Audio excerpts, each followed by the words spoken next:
I created the Non-Human Identity Management Group on LinkedIn back in May last year. And I've been very surprised that we're now close to 2,000 members, a lot of people in the industry, consultants, a lot of practitioners, pretty much the who's now in that group. And we've started to post a lot of content there. But then I realized that's not really going to work. Whilst you'll be able to disseminate kind of news, what's going on in the industry, if someone wants to learn, they're not going to go through a feed of hundreds of NHI posts from me and others in the industry. And then I thought, look, let's create a portal. And that's when NHIMG.org was formed. And my mission was purely, at the time, all about education, evangelizing. I was in a job, and this was kind of a side hobby, a bit like what you guys do at IDAC. And it just sort of flourished from there. I wrote more white papers, more content, and there was a lot of good, feedback. I started talking to sort of folks in the market to say, would you like to kind of share content as well? And then that's really what I've been doing for the last 12 months. And since January, decided to go into this venture full time. And the mission hasn't changed. It's to educate, evangelize. It's to kind of help the industry come together. And I guess along the way, someone, one of the vendors, kind of just in maybe a LinkedIn post, was said to me kind of verbally, Mr. NHI. And I started using the name, and it's now stuck with me, unfortunately. But maybe it's a bit better than Mr. Socks. Yeah, Mr. Socks kind of sounds like a Quentin Tarantino character from like Reservoir Dogs or something like that. Or a cat name. Yeah, that's true. Spoiler, right? If you're watching the video, I've got a couple DJ cats in Amsterdam behind me. So if you're not watching the video, you're missing out that glorious scene.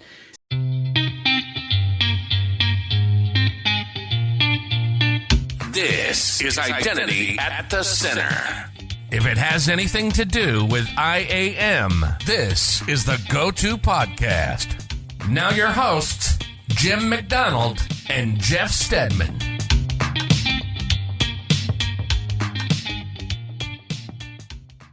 Welcome to the Identity at the Center podcast. I'm Jeff, and that's Jim. Hey, Jim. Hey, Jeff. How are you? Oh, not so bad. Yourself? Doing great. I feel like we're living in this weird time warp kind of thing. We're recording before IdentiVerse. It's going to be dropped after IdentiVerse. But I want to talk about IdentiVerse. I mean, we're going to be doing the identity squabble game while we're there. I guess technically it's in the past, but hopefully we'll be able to drop it as an episode. It's going to happen in the NHI Pavilion at the Expo Hall. Really excited about what we're doing at IdentiVerse. Yeah, it's a very cool thing. I'll be honest, I'm a little bit nervous on how this will come off. Identi squabble, as we're kind of calling it. It is an extension of the FIDO feud that we did at the Authenticate conference last year.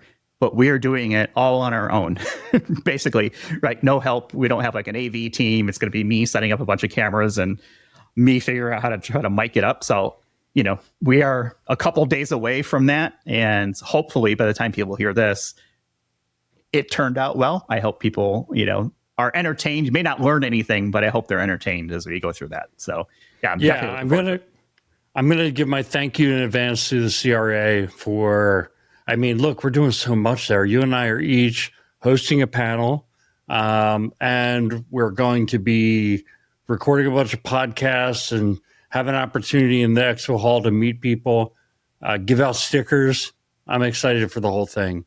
Yeah. Definitely been a great experience. Shout out to Shirley for helping us out with this. So if you see Shirley roaming the halls from CRA, give her an Identity at the Center fist bump of gratitude. How about that? And just a fist bump. Don't do anything else.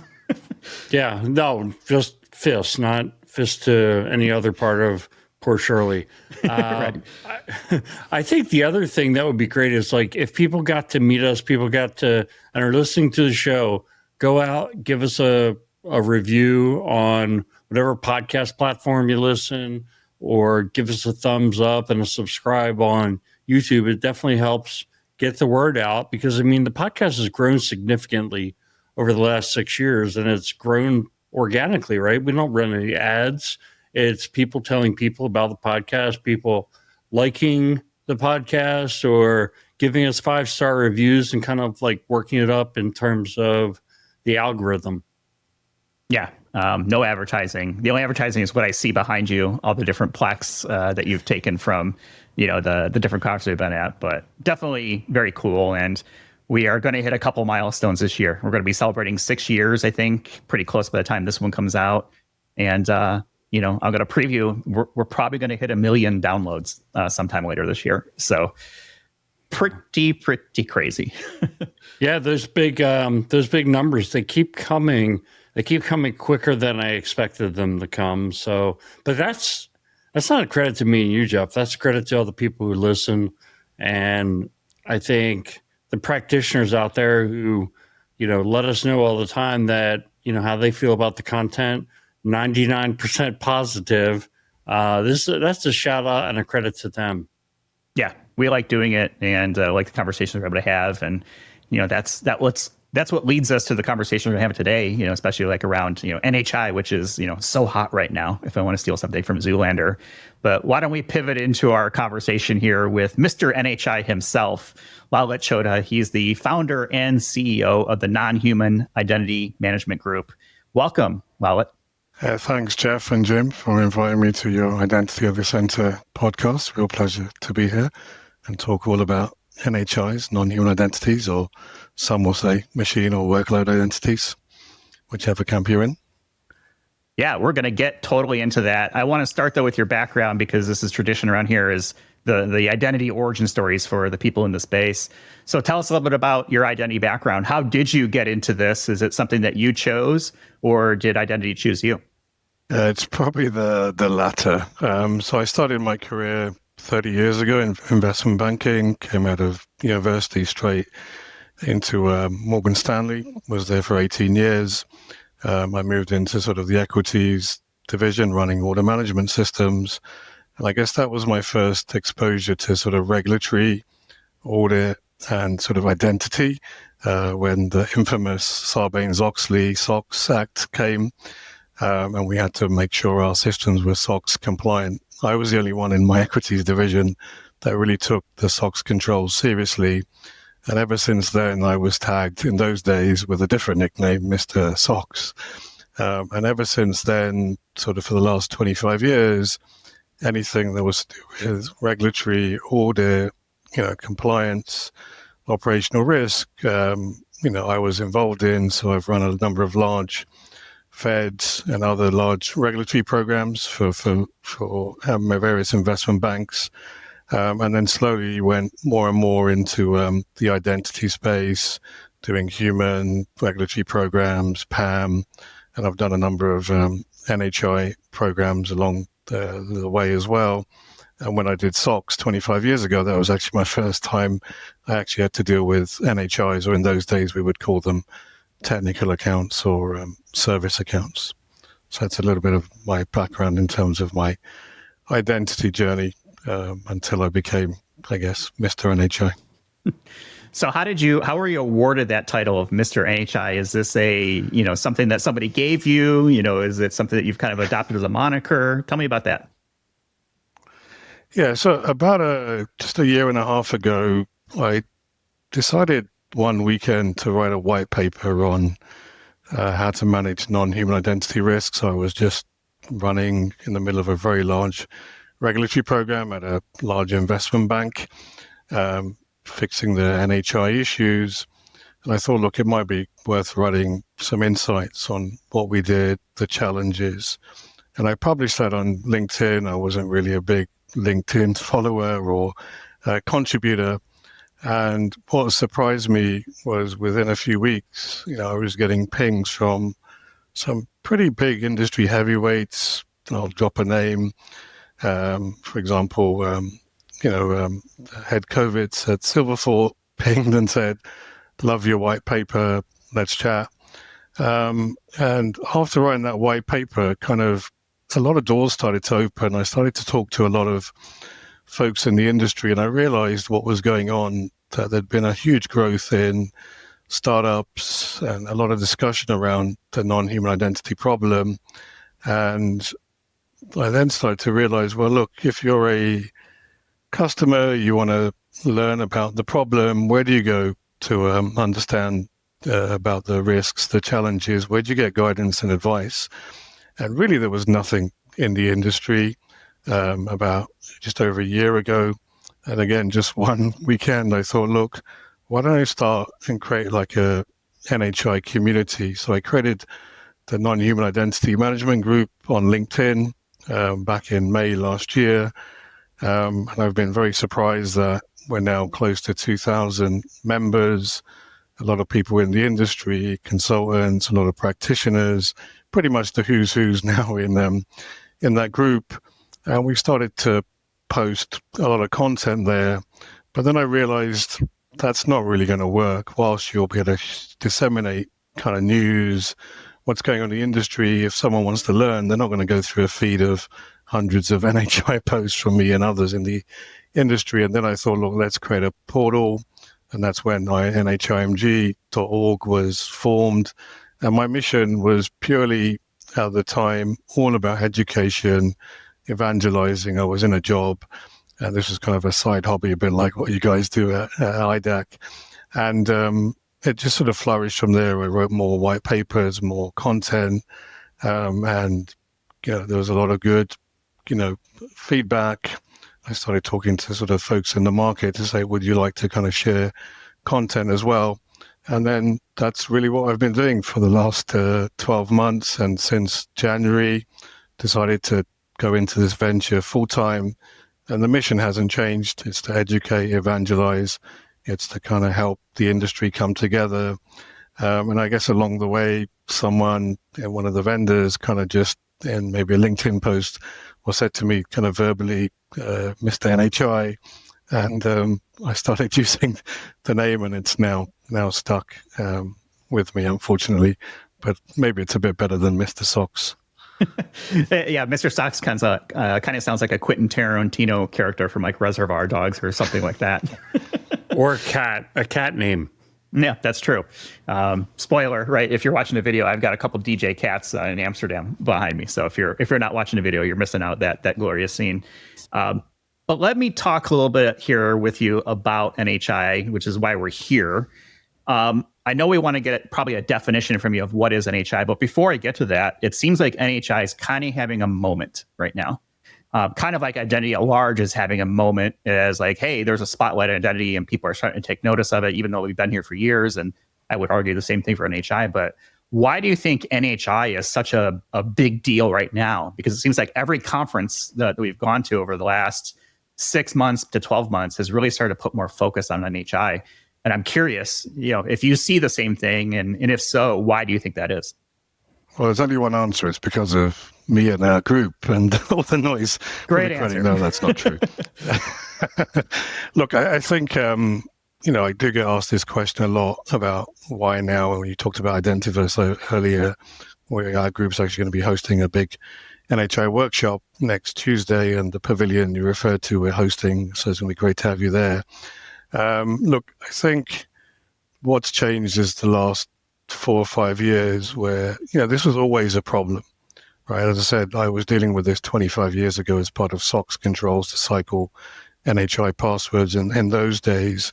But before, it was all an internal issue, right? But with kind of the hyper fragmentation that we've now got in the environment, with, the multi-cloud kind of environment, SaaS integrations, containerization, microservices, API-based interfaces.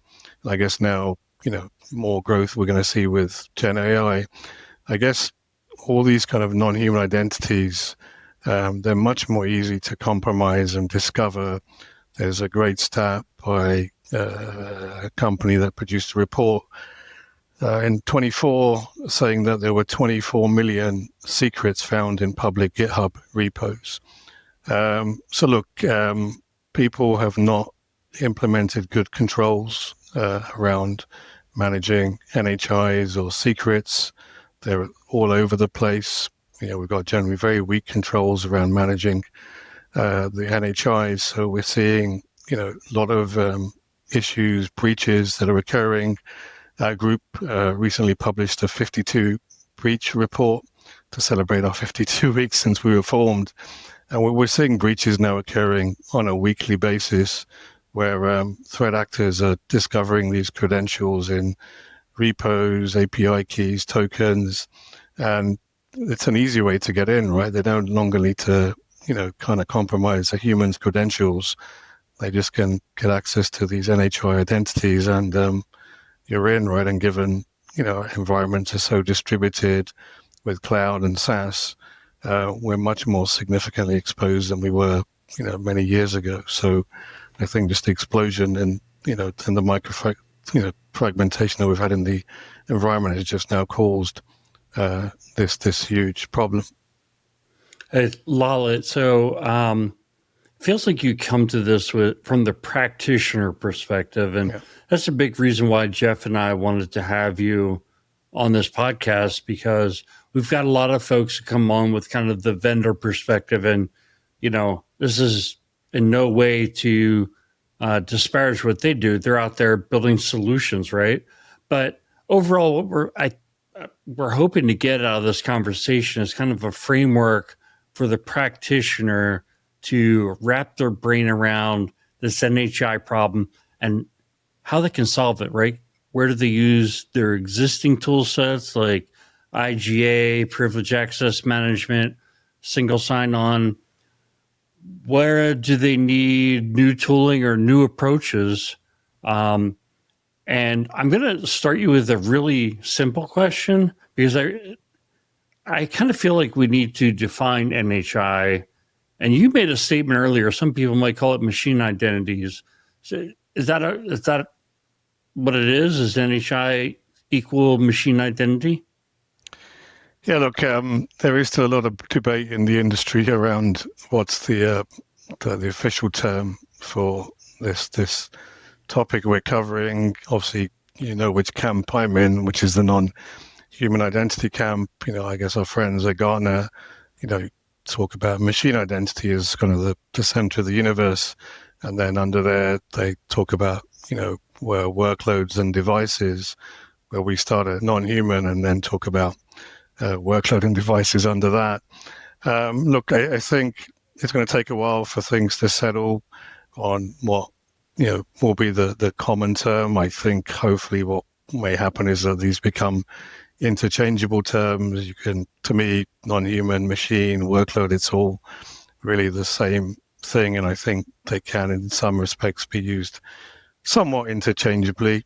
But I guess to your question, Jim, what is a non-human identity? Look, it's a digital identity or a credential that represents a machine, an application, some automated process, or a service that's used within your IT infrastructure stack.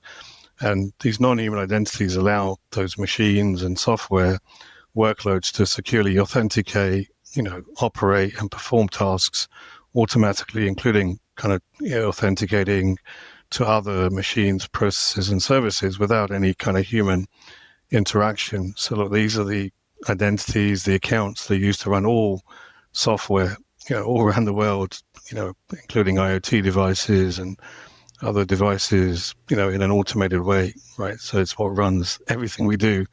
So they are pretty important from an identity standpoint.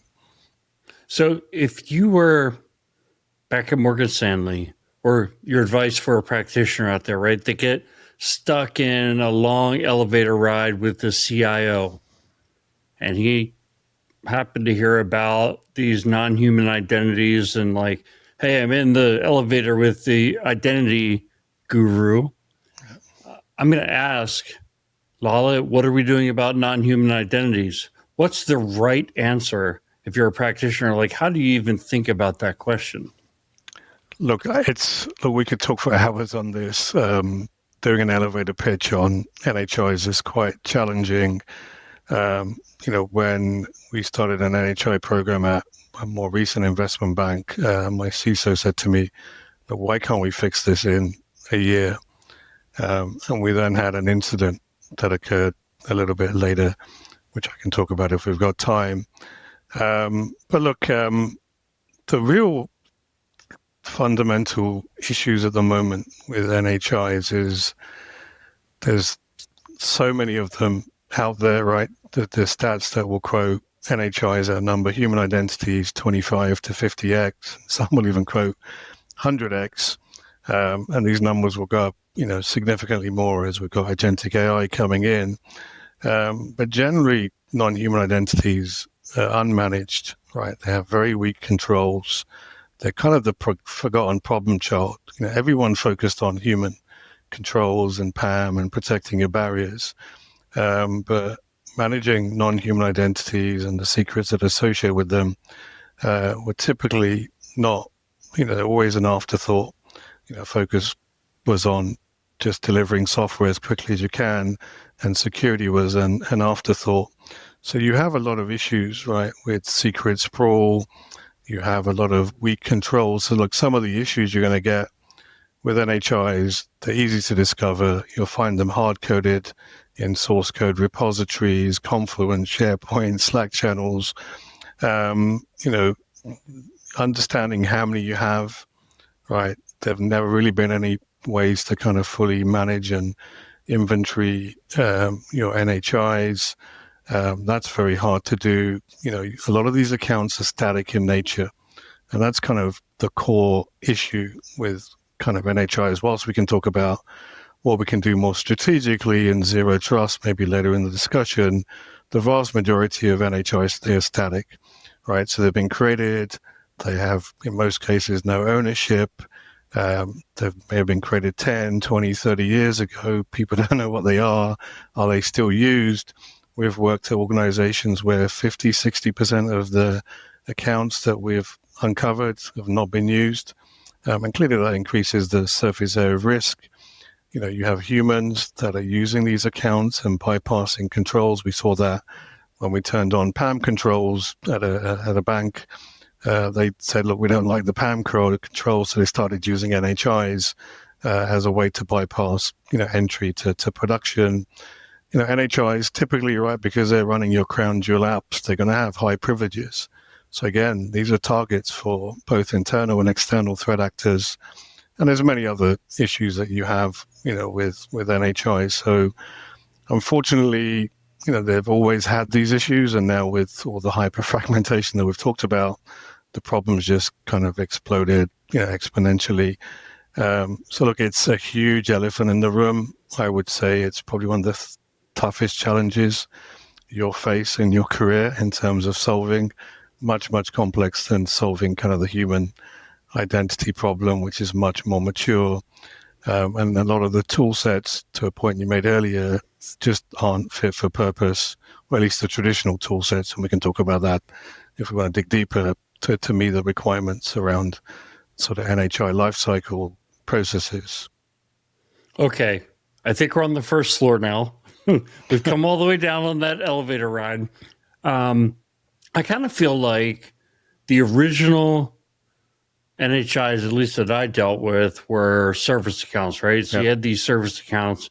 And I kind of feel like the life cycle is not probably managed all that well in a lot of organizations. But, privileged access management can do a good job of discovering and rotating passwords. It still doesn't have MFA, but privileged access management probably knocks out some. We could probably use the governance processes in IGA to a certain extent. I know there are some tools out there, but service accounts isn't the whole ball game, right? And what you pointed out with like GitHub repos, you could probably scan them and find these things. Like you could put controls around them with existing tools or maybe adding to your portfolio some. But I kind of feel like we've entered this era now where there's this new crop of non-human identities, whether they are device specific or they are more or less like these ephemeral identities that get created with like an infrastructure as a service type platform where it's going to create the identities to roll out the cloud infrastructure that it needs, and then potentially deactivate those identities. But you have to have your arms around it to some extent, right? And maybe it's not just those things. I mean, you just take the whole cloud into scope, and man, there's just tons of identities there. And I wouldn't think that the traditional privileged access management tooling is going to do a good job at that. So, one thing, so that's one thing, which is that I think there's all these new types of identities. The other thing is, and this is what I've always kind of said, wouldn't it be nice if we manage non-human identities the same way we manage humans, which is we have some source of record, like an HR system or something. That's where you start by creating the identity there, and then it gets provisioned, through automation, ideally, to the point where you wanted it. It can be checked on, the password could be rotated. You no longer need it. You go to the source of record, shut it off, and it shuts it off anywhere that it's being used. But it's not really like that, right? I mean, people spin up a server. They either manually or by automation create accounts to go and do those things, server or database or whatever they're spinning up. So the approach to managing these non-human identities is not like linear, where you start the process here at point A and then the end of life is point Z. It's you're finding these things and then you have to wrap them up in layers of security management so that they are more secure. And I don't think it goes from like not secure at all to 100% secure.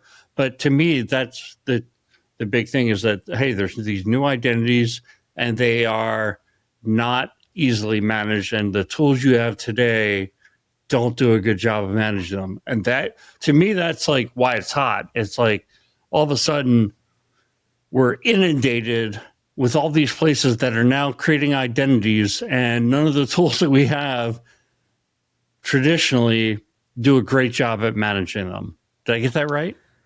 Yeah, look, I think you've summarized that very, very well.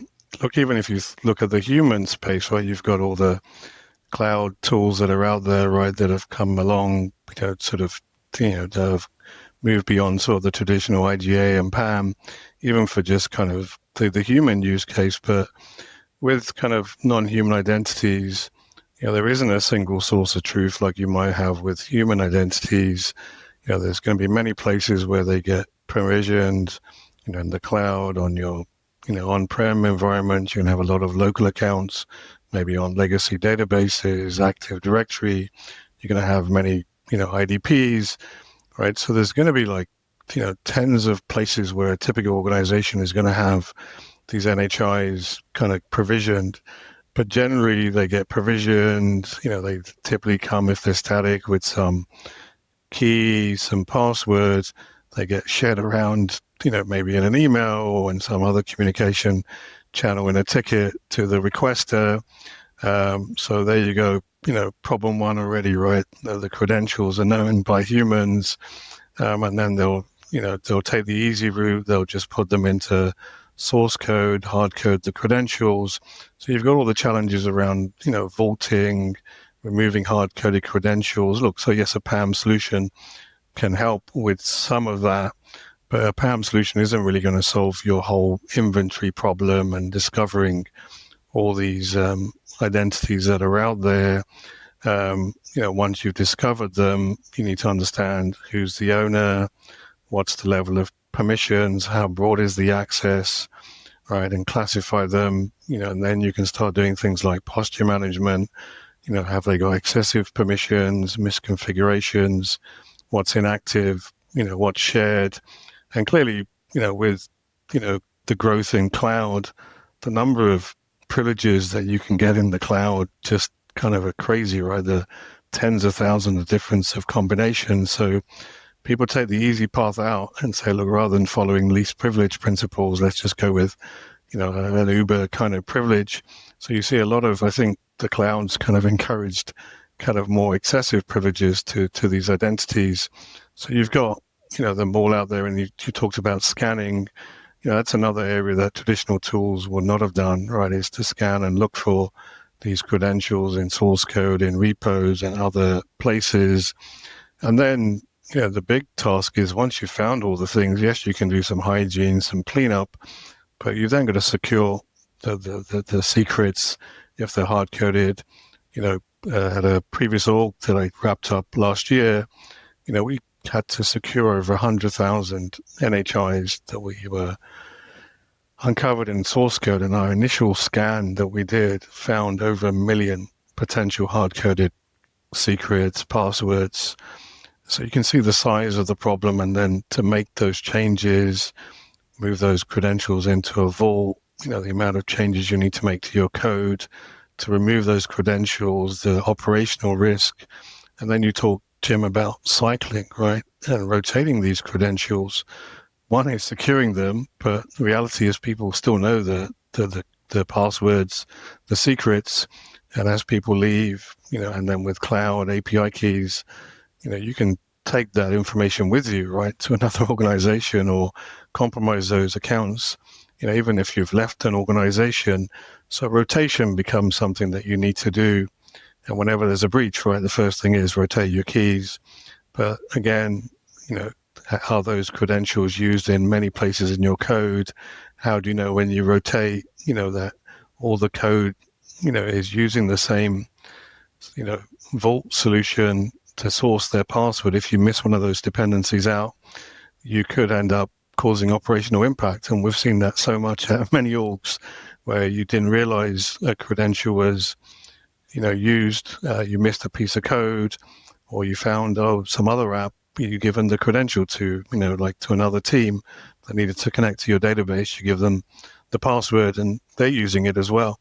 So there's a lot of legacy that's been created, and that's why a traditional IGA or a PAM tool is not going to solve these problems. That's why you've got a new crop of pure NHI products that have come into the market. And then also now we're seeing a lot of movement with the traditional IGA and PAM players that are now investing significant sums to build, NHI capabilities. So it's definitely the existing tool sets just could not support these use cases. It's much, much more complex than what we talk about for humans, and then you've got to think about monitoring, is someone inappropriately using your NHIs, coming from some unknown IP address? Is it a human using them? Right, have they already been compromised? And then you get into the, what's the target state, right? Which is kind of ephemeral, just in time, zero trust. At our previous org, we also implemented prevent controls. When you check in your code, we're actually looking runtime to see, have you checked in an API key or a password to an NHI credential? And we actually block the check-in. So if you look at the overall life cycle, we've published one of these on our portal. It's a huge, huge problem to solve if you want to try and tackle the whole thing holistically from a life cycle standpoint. So from an organizational standpoint, I think you're going to take a balance, which is try and do some things more strategically, do kind of dynamic, ephemeral secrets with your workloads, more of a zero trust model, maybe with your agentic stuff or your crown jewels as you re-engineer. But you've also got to deal with your existing kind of estate that's out there, which is static in nature, and you've got to get that under control. So you're going to have to always think of a hybrid approach to dealing with the NHI problem, a lot of legacy, and figure out how you kind of strategically kind of stop the bleeding, over time as well. So listening to that answered a couple of your points.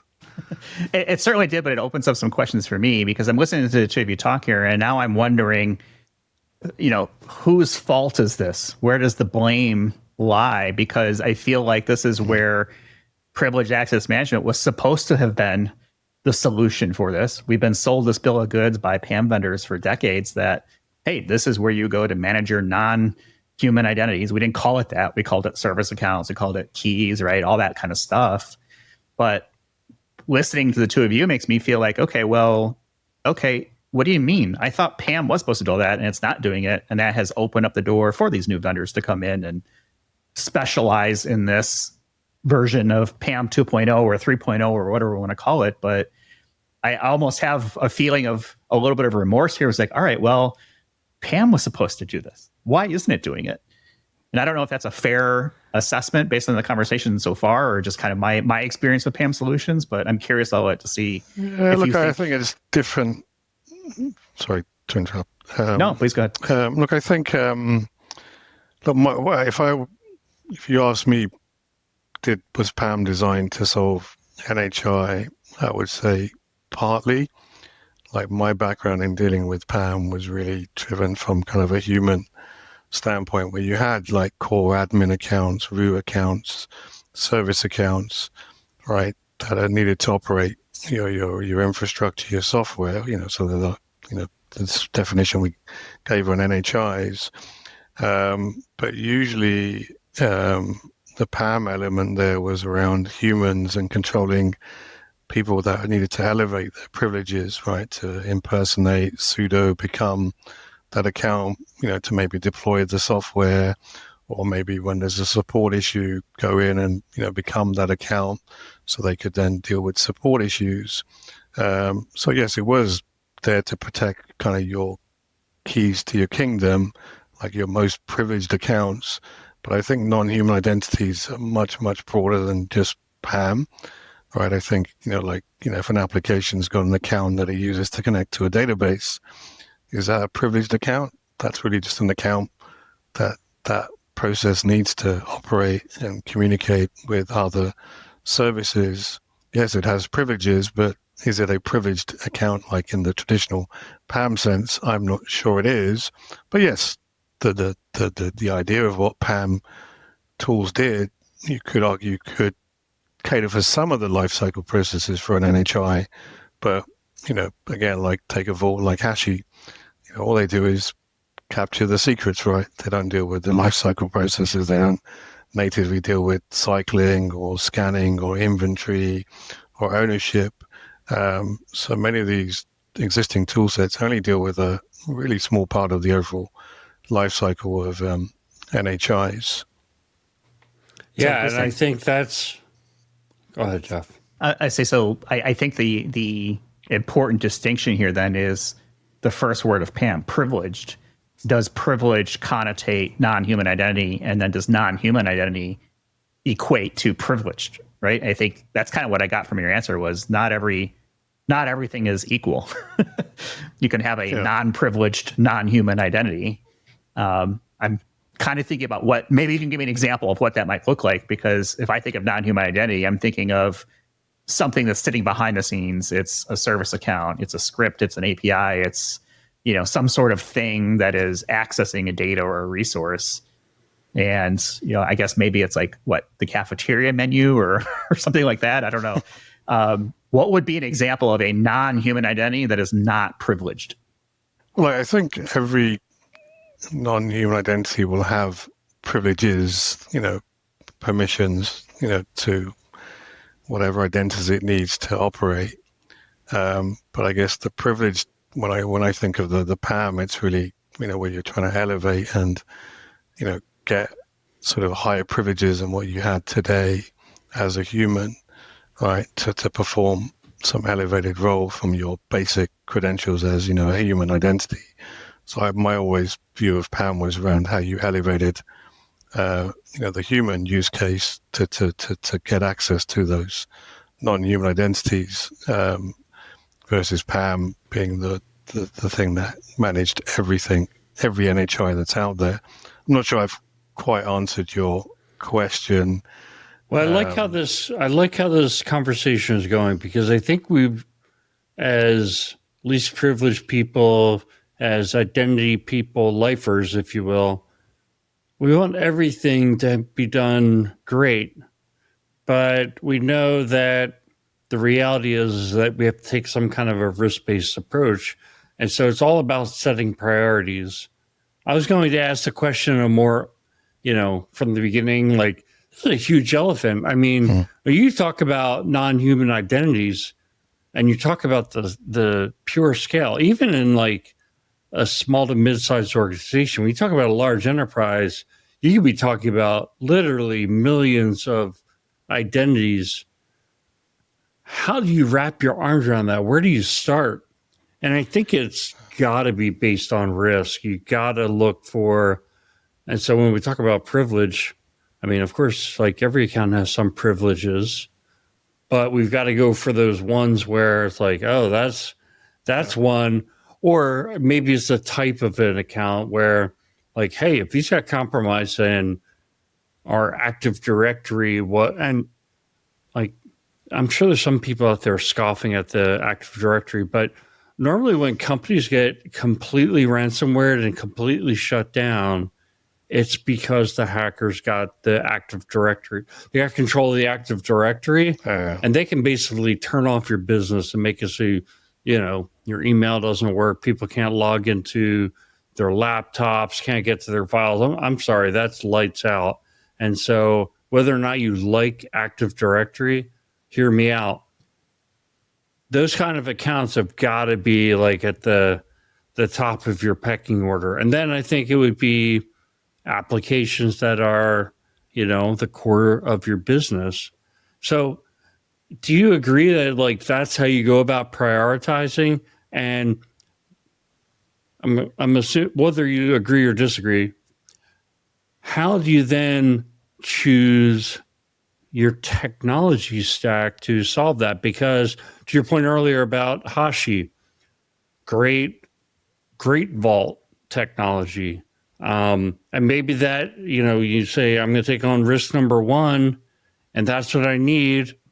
But then you can't be doing that evaluation each time you go. Like, what is your technology approach to make sure that you have the right number and the right strategic alignment of technologies in your portfolio so that you can manage your NHI problem?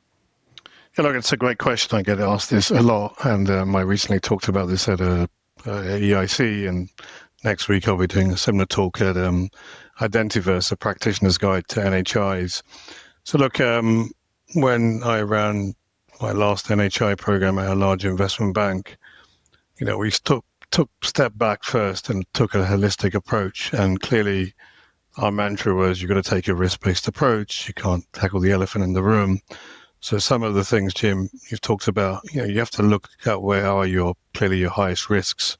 So you have to go after your most privileged, accounts, like your admin accounts, your domain controllers, et cetera, your root accounts on servers, databases. And, the other thing you need to do is look at what controls you have around those accounts per platform. Now, you may have interactive logins enabled on your Windows service accounts, which we all know is really, really bad, right? So you can then interactively get in and start to become that account. So there's lots. You first need to understand what your control maturity looks like. Where do you have strong controls or processes? And maybe, your Linux estate might be very well secure, but you don't have interactive logins. No one knows the password for any of the accounts, but your Windows AD is where everybody knows the passwords, and never cycled, and they're interactive, right? So, you need to understand kind of your control levels across your tech stack. You clearly need to go for your highest risk accounts, right? You need to look at things like lateral movement, right? Because typically folks will first find some non-prod environment and then laterally move. We see a lot of service accounts that don't have environment segregation, and that applies to any NHIs where the same account has access to prod and non-prod. So once you're in, you can laterally move. So you really need to understand all your controls and then come up with more of a holistic approach of how you're going to go for the areas that have got the biggest risk exposures. Like at a previous org, we felt the database estate was our biggest risk, right? Because you can't turn off interactive logins there. As long as you know the credential, the password, you can log in, and you can do anything once you're in. And then there's a lack of monitoring of what you're doing. The other thing I think is really important that people forget is you've got to really look at this top down from a management standpoint. Look at kind of your policies, your standards, your controls, and make sure you educate folks that, look, you may not have all the best tech stack out there. You may not even have a vault. You may not have scanning in place, but you need to let people know, look, security first development is the way to go, right? DevSecOps. And while some of the automation through your CI/CD pipelines and integration to your vaults and other controls may come over time, they need to know that this stuff is unacceptable, right? To be checking in hard-coded credentials into source code. And, they need to realize that our previous org, we basically said to folks, if you continue to repeat the mistakes of the past, you will be disciplined and even, lose your job. So we had those things top down. Education training is really, really important. And then it's about defining controls, like what is the bar that people need to adhere to. It was shocking at a previous org. There was no requirement to cycle passwords for NHIs. As long as the password was 15 characters in length and complex, that was it. No requirement to cycle. And a regulator comes in and says, do you cycle passwords? No, bang, huge regulatory point. So you have to start with the basics. And to a point, Jim, you made earlier, a lot of the controls are very similar from a human standpoint as well, around, the life cycle processes, what is the way you provision, how do you deal with deprovisioning. So always focus on the basics, make sure you've got the basic control processes in place, and then people, process, technology, continue to mature out your processes and then continue to mature out your tech stack. And it may mean then you buy a solution, it may mean you supplement your existing IGA products and PAM products, or do something in the middle, right? It really depends where you are in your organization and the complexity of your environment. So, I think with anything, it's just start with the basics first, right? And the fundamentals. I love the idea of the basics because it gets overlooked so often, and it's, the fundamentals need to be there. You want to build on a solid foundation. And if you skip that step, you're probably going to have a bad time down the road. And you can't just buy a product and say, oh, well, this is going to solve my problems. There's a lot of, governance and the people and the process that go along with that to actually address the issue. I'll give you a great example. Hashi, right? We used them at a previous organization. Yes, you can put passwords into a vault for a service account and any other kind of NHIs, right? But if you don't think about when you onboard that to the vault, if you don't set up the right metadata, what is the account name? Where is it used? What database or server is it used on? If you don't provide that metadata and just chuck in the password and give it a tag like password 1, password 2, when you then need to move on to cycling, oh, I've got something in a vault, I know the password, but I've got no idea what it is, that it's actually a database account on server XYZ, right? So again, you've really got to plan this stuff end to end. And maybe some of this stuff is basic. You think you would do that, but you won't believe the number of groups that have just chucked stuff into a vault without having proper metadata, and it's really burnt them, later on. So you really need to think about this from a strategy and architecture standpoint and design your whole solution around NHIs end to end is what we would recommend. So I want to ask you a little bit of a deep question, and then we'll end on a lighter note to kind of get us out of the deep water. And here's my deep question. Is there anything that scares you about NHI? Look, everything scares me about NHI. That's why. Anything that doesn't scare you. How about that? Maybe that's a better way to do it. Look, well, the problem that scares me is, the fact that this problem has been there for 25, 30 years, ever since computers existed, and we haven't really moved the needle that much, right? And it's only really been in the last few years where some of the vendors and the focus from everyone has been in this space. And yes, there's vendors that deal with governance and posture management. How do we deal with kind of zero trust based architectures? There's a lot of good standards, Spire, Whimsy that are coming, right, that are helping define how you can build kind of scalable workload, dynamic based kind of architectures for managing your workloads, and follow zero trust principles. But all that stuff is still not baked. But I think the one thing that's really scary, right, is kind of, obviously you're probably going to guess what I'm going to say, like agentic AI and the ramifications for NHIs, given that they're so weakly managed already, right? So if you continue to use the same processes for your agentic AI, that are probably going to be even more privileged, right, than regular NHIs that are used. And as they become interconnected and can elevate their privileges dynamically, if you don't apply, sort of strong zero trust privileges around that, it's scary what could happen, right, with people compromising AI agents, which obviously under the covers are using NHIs. So I think we've got a long way to go. That the agentic AI stuff is just moving so fast, but I just don't think at the moment we've got the right controls and solutions to solve NHIs fundamentally anyway at the moment, let alone, the fast moving pace of agentic AI. So that probably is the thing that worries me the most, and probably is the most hotly discussed topic at the moment in the kind of agentic AI and NHI space. I mean, I can see a scenario say, "Well, we just built an agentic AI product to solve our agentic AI product." Okay, so we're in this dog chasing its tail type of scenario. I don't know. Yeah. All right, let's shift to a little bit of a lighter note, because I know that if for people who aren't watching this on YouTube, you have a very impressive vinyl collection behind you of, I don't know how many thousands of records you might have. First of all, let's start there. How much do you have behind you? Let's start there. I guess I've been collecting vinyls since I was a student at university, so that's over 30 years, so you can probably guess my age now. But yeah, I've probably got somewhere in the region of about 2,000 kind of LPs, 12-inch records. So it's been a lifelong ambition to grow my collection. It's all soul, swing, sort of hip-hop, R&B genres, mainly in the sort of 70s, 80s, 90s, kind of is where most of my collection comes from.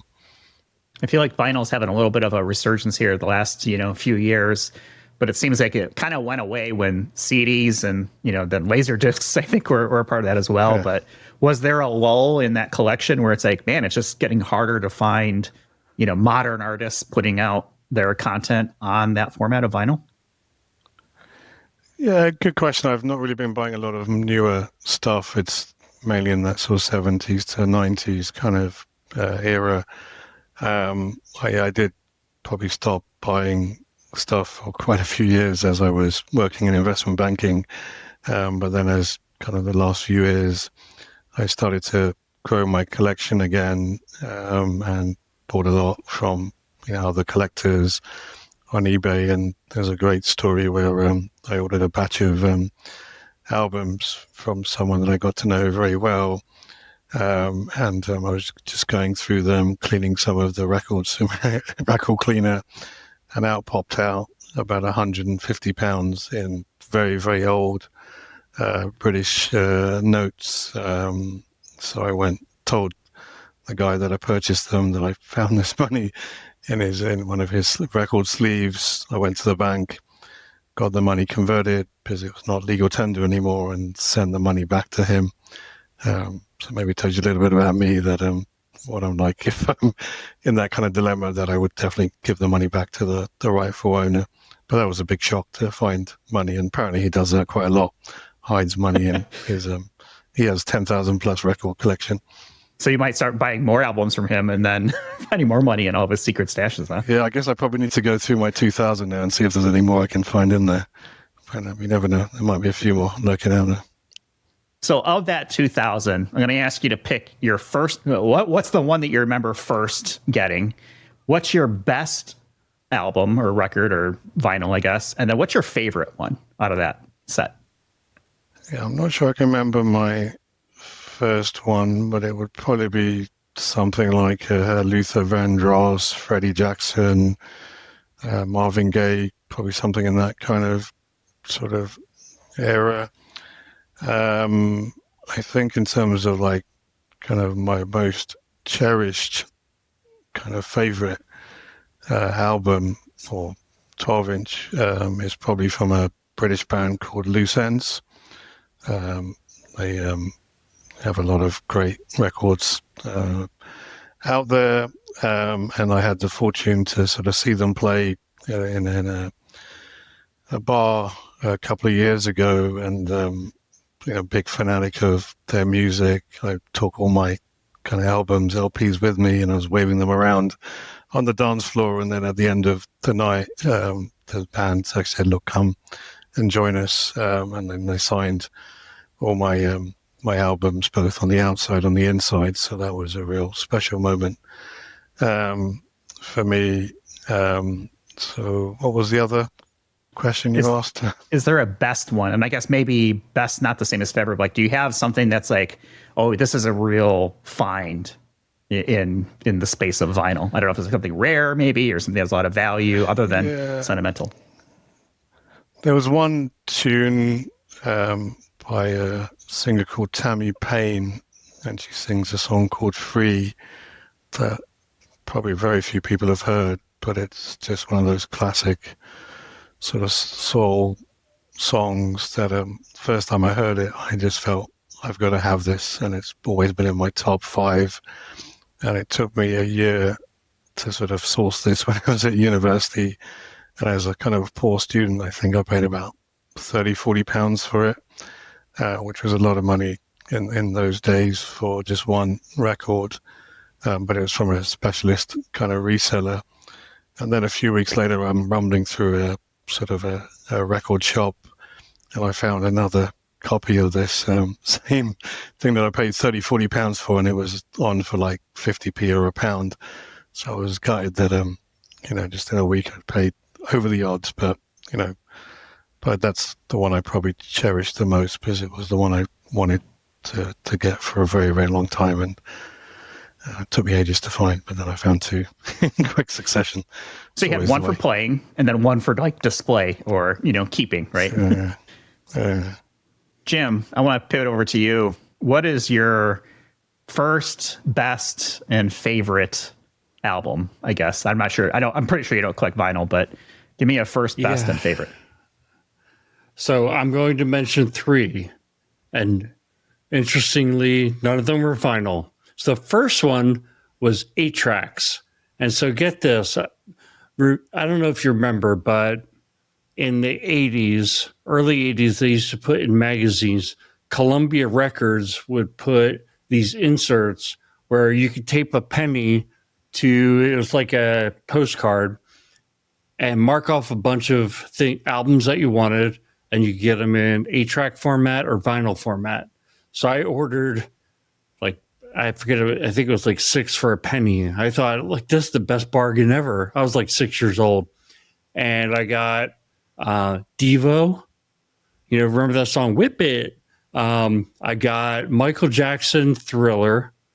And I got Led Zeppelin 4, Stairway to Heaven. And I loved it. My mom was not happy because then she had to buy 5 more albums at full price, which I think was like $30 an album. So anyway, that was a funny story. So that's first. I think best, I'm going to say, so I had, I was into hip hop music before they even called it hip hop music. It was Beastie Boys, License to Ill on cassette. I played that thing and flipped it over in my tape deck so many times that all of the ink on it was worn off. So I must have played that so many times. I think eventually the cassette player ate the tape. Remember that used to happen? It'd get garbled up. And then as far as favorite, I think I'm going to go to my college days on CD. I'm going to pick Pearl Jam 10 because I must have played that a million times. And that was such an anthem of that grunge era.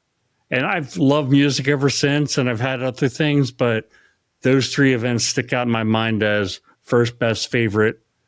Jeff, your turn. Well, those are good ones. And I got into music probably much later than both of you. I don't think I got my first album until I was probably either senior in high school or just out of high school. It wasn't a thing that I did. But I very much remember getting CDs. That's how I started. I had cassette tapes and stuff like that, but it was all just you'd tape it off the radio, that kind of thing. But the first CDs I bought were 2. It was Offspring, the Smash album, and Green Day's Dookie album. Those are the first 2 things that I ever bought. So that's the first.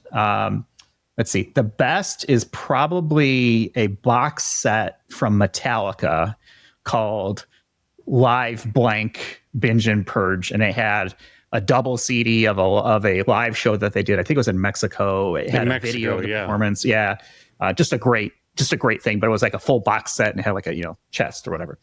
And I don't know if I necessarily have a favorite album. I feel like there's so many good ones out there, and my listening patterns have changed into more of a hunt and peck. Pick one song from this artist and then go to this other song from another artist. There's a lot of really good albums, but maybe it's actually, maybe I'm going to go with Korn. I love the Untouchables album. I think it's fantastic. So, I'm going to go with that as my final answer, Jim. Korn. You are a hard rocker, man. I got to give that to you. Your three choices were all basically heavy metal. It was a choice between, rock. There's some electronic albums I like too, but yeah, I just remember playing the Untouchables album over and over and over and over again in the car. And that was on I think at the time I had like one of those CD Discman things, right, that you'd have in your car and use the cassette tape adapter to get it into your stereo and, all that good stuff. But I don't know, Lalit, does any of the stuff just that a Jim final mentioned, joke? Yeah. Yeah, I was just about to say those are a set of non-human identities that I don't recognize and have not discovered. You could argue that all those things, vinyl, CD, are all potentially non-human identities as well. Yeah, no kidding. An identity, right? They will have a code. So right, we got to hit stop and record a new one where we argue about that for the next half hour. Yeah. Well, we want to establish provenance, right? It's like also the same thing too. It's like, what is the provenance of this album? Is it legit? Is it, at some point it's going to be, is this AI or is this X band, right? Doing the real thing. So that'll be interesting when we start talking about non-human identities for non-human identities. All right. This has been just a fascinating conversation. I'm glad you were able to get you onto the show. I feel like kind of finally that's happened. So that's great. I'm looking forward to seeing you in IdentiVerse next week. And for the people at times listening to this, your workshop will have been done at that point. So would encourage people to go check out the IdentiVerse. I think things are going to be recorded. I'm not sure if your workshop is going to be Lalit. Do you know if that's the case? Yeah, our workshop will be recorded, but the pavilion sessions won't. But yeah, I'm looking forward to seeing you both there with some crazy things that you're going to do at the pavilion, and looking forward to spending some time with you next week. Yeah, that's going to be a lot of fun. So we'll go ahead and wrap it up for this week. I'll have links in our show notes to Lalit's LinkedIn page, as well as the Non-Human Identity Management Group, NHIMG.org. You can go check out there for more information, which has a lot of good content. So, hats off to you for Lalit for really kind of spearheading this and taking the mantle of Mr. NHI. So I'm not sure what the next step is past Mr. Do we just go to different languages like Senor NHI? Do we go to like Professor or Doctor? Like, do you have a graduation strategy for Mr. NHI? Yeah, someone's already started to call me the father of NHIs and then the godfather of NHI. So maybe that's the natural evolution. Godfather sounds nice. I meant to ask, when you were in Germany, were you Herr NHI? No, that didn't come up, thankfully. Okay. All right. Next time. Well, thank you so much for being with us here and, spending your time and helping us understand the space a little bit more. We'll go ahead and wrap for this week. You can find us on the web, idcpodcast.com. Do all the things that Jim asked you to do earlier in the episode. Like, subscribe, share with your friends, share with your enemies, share with your agentic AI. I don't care. As long as people listen, that's all that matters. So with that, thanks for watching and or listening, and we'll talk with you all in the next one. You've been listening to Identity at the Center. We hope you've enjoyed the show. Make sure to like, rate, and review. And we'll be back soon. But in the meantime, hit the website at identityatthecenter.com. See you next time on Identity at the Center.